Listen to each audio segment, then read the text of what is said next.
Namaskar, I am Krishna Saxon from the Excellence Mastermind Coaching. This is a very important topic for the beginners.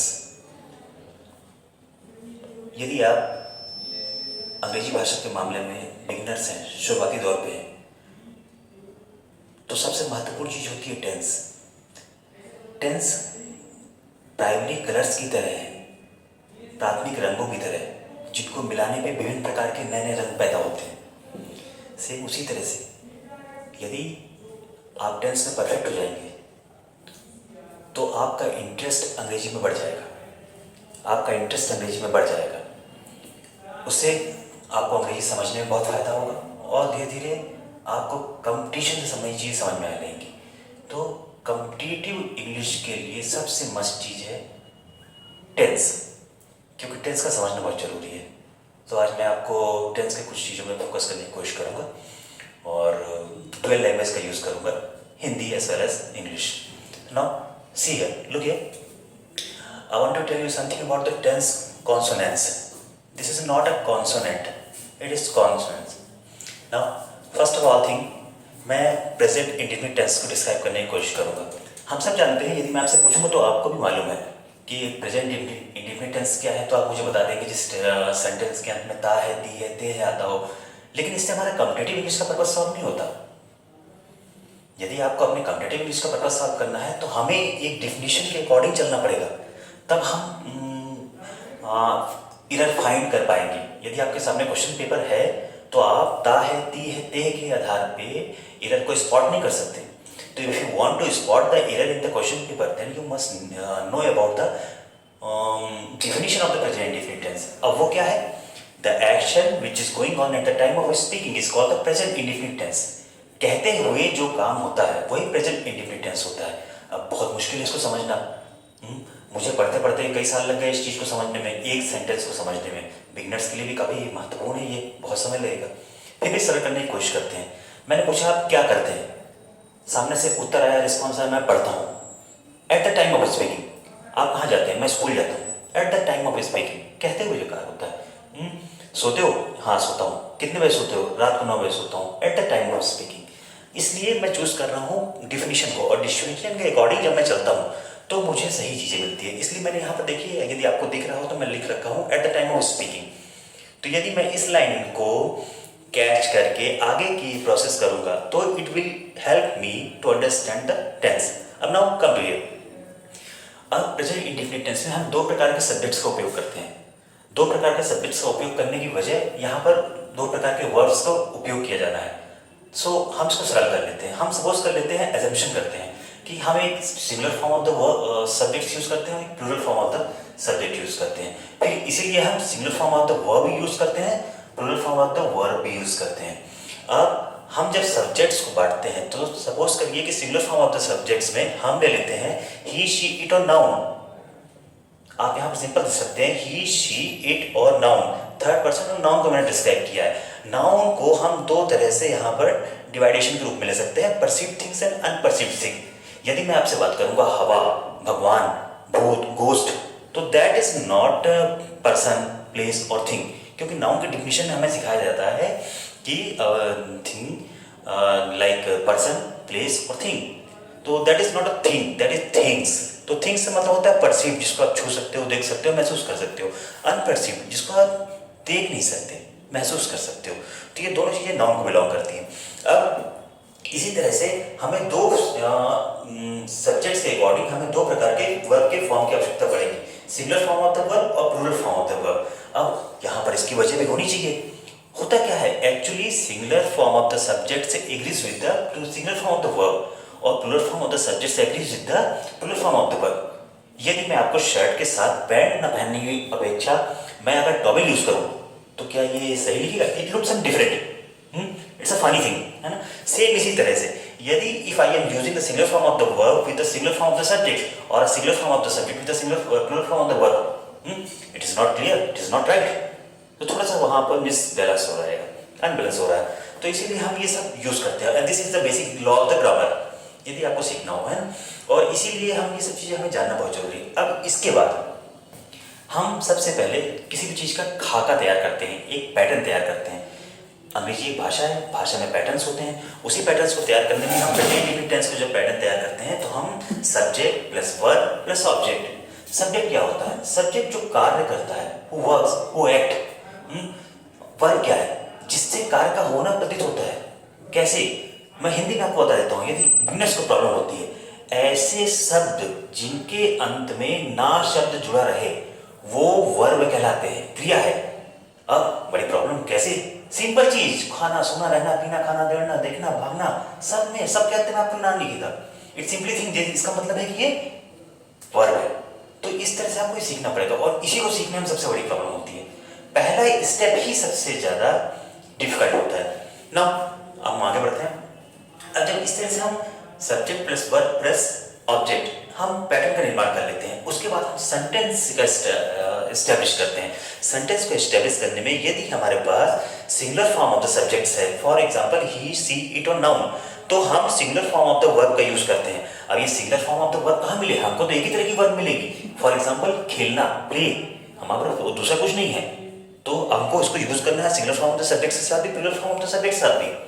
तो यहाँ पर हम थोड़ा सा examination करते हैं कि singular form of the verb वो होते हैं जिनके अंत में S, S H, C H, X, O, Z, the verb which ends by s, double s, ch, x, e, o और z, तो इनके अंत में हम es ऐड करते हैं। हमको इनके लिए es ऐड करना पड़ता है, तब they become the singular form of the verb. और यदि ऐसा कुछ नहीं है, यदि वर्ब के अंत में s, s, h, ch, x, o, z नहीं आए, इसका सिंपली मतलब है कि that is the plural form of the verb.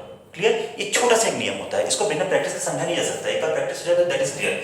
हम वहां पर s ऐड करते हैं। फॉर एग्जांपल मैं देता हूं, हम सिंपल से वर्ड, जाना, ना शब्द आया, ये वर्ब है। अब मुझे इसको सिंगुलर और प्लूरल दोनों फॉर्म में यूज करना है, तो मैंने इसको लास्ट में देखा इंग्लिश कन्वर्शन में कि इसके अंदर में ओ है, ये मेरे सब्जेक्ट क्या रूल को बिलोंग करता है? Yes, it belongs to my rule. अब हम इसमें es जोड़ देते हैं, इट बिकम्स गोज। अब मैं इस गोज शब्द को singular form of the subject के साथ यूज कर सकता हूं और इस गोज शब्द को plural form of the verbs के साथ, सब्जेक्ट के साथ यूज कर सकता हूं। अब किस तरह के subjects? When I use at the time of speaking, जब मैं कहते हुए कार्य को बोलता हूँ तो हर सेंटेंस के अंत में आपको ता है, ती है, मोस्टली 90% केसेस में ता है, ती है, ये आएंगी। This is the fact. तो इस तरह से यदि मैं जाता हूँ तो मैं जाता हूँ, इसका ट्रांसलेशन आई गो होगा। आई एक plural form of the subject, इसी तरह से इसके साथ वर्ब जुड़ेगी, that is plural form of the verb. अब ये मिला के आई गो हो जाएगा। अब मेरे दिमाग में, जहन में एक सवाल आता है, मैं जाता हूं, वो शब्द का तो इस्तेमाल हुआ ही नहीं। एक्चुअली यहां पर वर्ब जो होती है that behaves like a helping verb also. We do not use any helping verb in the present indefinite tense. हम इस एमआर का यूज नहीं करेंगे प्रेजेंट इंडेफिनिट टेंस में। क्यों? क्योंकि मेन वर्ब ही उसका एक्ट करेगी। तो ये थोड़ा सा हमको प्रैक्टिस से समझना पड़ेगा, इसके लिए आपको you will take classes. Okay, now हम आगे बढ़ते हैं। इतना होने के बाद, इतना मैंने बताया, क्यों बताया? क्योंकि दिस इज द बिगिनिंग, ये शुरुआत है। अब हमको इसमें सबसे महत्वपूर्ण है कि कंपटीशन में क्या महत्वपूर्ण है। मैंने आपको स्टैंडर्ड इंग्लिश के लिए बता दिया, रिटन इंग्लिश के लिए बता दिया, स्पोकन इंग्लिश के लिए बता दिया, सबके लिए है। अब अभी कॉम्पिटिटिव इंग्लिश के लिए मैंने कुछ नहीं बताया। अब you are not going to be a teacher, आप एक शिक्षक नहीं बनने जा रहे हो, लेकिन you are going to appear in the examination. तो एग्जामिनेशन के लिए आपको इसका उपयोग मालूम होना चाहिए, ना कि ये नाउन कौन सा है, वो नाउन कौन सा है, केवल आपको उपयोग आना चाहिए। तो उपयोग कैसे सीखा जाए? Now come I tell you.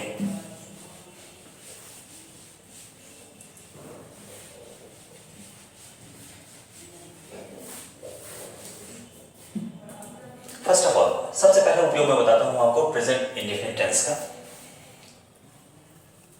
Present indefinite tense में सबसे पहले सब्जेक्ट, वर्ब, एक और इज इंपॉर्टेंट। सबसे पहले आपको ध्यान रखना है किसी भी सेंटेंस में subject verb accord. Subject verb accord क्या है? इसी को हम सब्जेक्ट वर्ब एग्रीमेंट बोलते हैं। फॉर एग्जांपल, ये कहीं पे ये सेंटेंस लिखा है, मैं एकदम सिंपल लैंग्वेज का यूज कर रहा हूं, क्या ये सब्जेक्ट वर्ब एकॉर्ड है? नहीं है। क्यों? क्योंकि this belong to the plural form of the subject, but this belong to singular form of the verb। और plural form of the subject does not agree with the singular form of the verb, इसलिए यहाँ पर error spot होती है। तो यदि ये sentence, if this sentence is written like this in the paper, this is part A, this is part B, this is part C and this is part D, which will be to choose, the error is given in the B part, you choose B। तो same इसी तरह से सबसे पहले important है subject verb record. तो आपको ये मालूम होना चाहिए कि किन सब्जेक्ट के साथ में किस तरह के वर्ब का यूज होना है। दूसरा यहां पर महत्वपूर्ण चीज है, कॉम्पिटिटिव एग्जाम के ग्रेजुएशन या अप लेवल में किस तरह की चीजें हैं। कोई भी प्रोवर्ब होती है, प्रोवर्ब मीन्स कहावतें। यदि आप किसी भी प्रोवर्ब को देखेंगे तो 98% proverbs are written in the present indefinite tense and that is also used in the present indefinite tense। हम उसको चेंज नहीं कर सकते, ये भी बड़ी समस्या है। कैसे? आई गिव यू,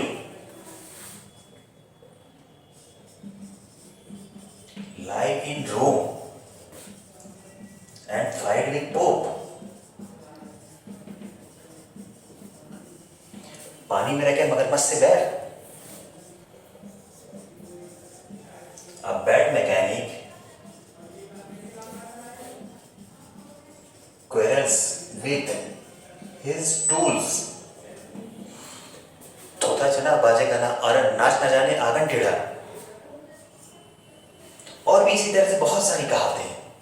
तो that every proverb is written in the form of present indefinite tense.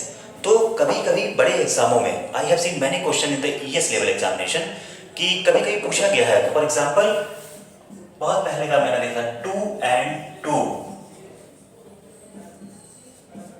Dash dash dash 4। और सेम इस इंग्लिश के पेपर पहले मैथ्स का पेपर था, तो यहां पर ऑप्शन दिए गए थे मेक, ऐड और भी ऑप्शंस थे, 4 ऑप्शन। तो लोगों ने यहां पर ऐड शब्द का इस्तेमाल किया because they had appeared just during the examination of the maths और उसके बाद तत्काल इंग्लिश का वो हल करने लगे। तो यहाँ पर उन्होंने ऐड शब्द का इस्तेमाल किया क्योंकि उनके दिमाग में अभी भी मैथमेटिकल कैलकुलेशन वाज रनिंग।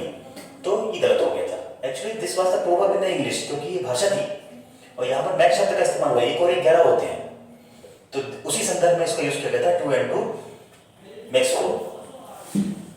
अब now come to the next important point. 2 points मैंने आपको दिए।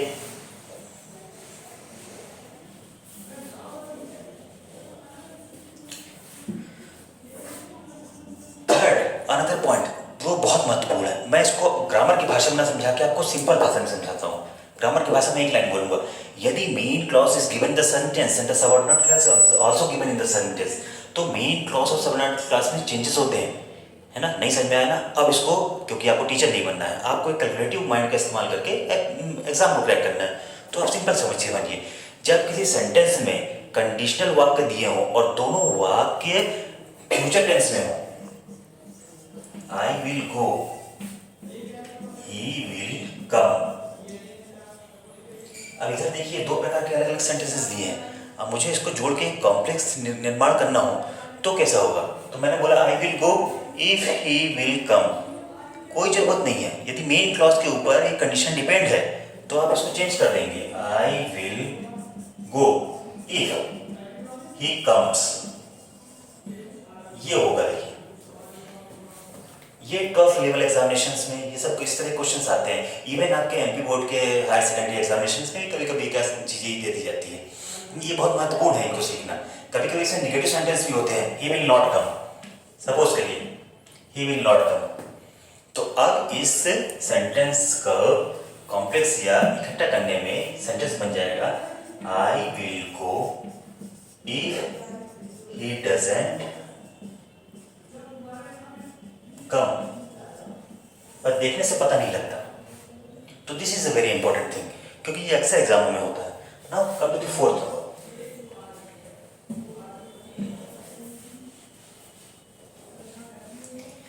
if the paragraph is given in any examination and that is related to the live thing, किसी लिविंग लाइव थिंग के, यानी जो चीजें सीधा प्रसारण चल रहा हो किसी भी चीज का, चाहे वो गेम हो, चाहे वो सभा हो, किसी भी चीज़ का, तो उसमें मोस्टली 90% जो पार्ट होता है that belongs to the present indefinite tense. आप क्रिकेट की कमेंट्री सुनते हैं, फुटबॉल की कमेंट्री सुनते हैं, इवन किसी चीज़ का लाइव टेलीकास्ट, तो यदि आपको ये मालूम होगा कि प्रेजेंट इंडिफिनिट टेंस का ही इस्तेमाल किया जाता है, तब वो चीज़ें क्लियर होती हैं और सही होती हैं। उसका भी एक रीज़न है जो मैं आपको अभी नेक्स्ट नियम में बताऊंगा। तो हमेशा ध्यान रखिए किसी भी लाइव टेलीकास्ट को, जैसे आप क्रिकेट देखते हैं कि ही बॉल्स नाउ, एक्चुअली वो कभी नहीं बोलते he is bowling now, he is batting now, he bats now, he strikes, he hit the ball. तो ये आपको समझना पड़ेगा। यदि आप प्रेजेंट इंडिफिनिट टेंस को यूज़ करते हैं, ये समझना चाहते हैं, तो आपको बहुत फायदा होगा, खासकर लाइविंग टेलीकास्ट में, लाइव टेलीकास्ट में। Now I would like to take next step, rule number 5। मैंने आपको बताया प्रोवर्ब के बारे में, इसी तरह से आइटम्स का यूज, ये सब चीज़ें यूज की जाती हैं प्रेजेंट इंडिफिनिट टेंस में ही। ये सब चीज़ें किसी भी बहुत महत्वपूर्ण है एग्जामिनेशंस के लिए। प्लीज।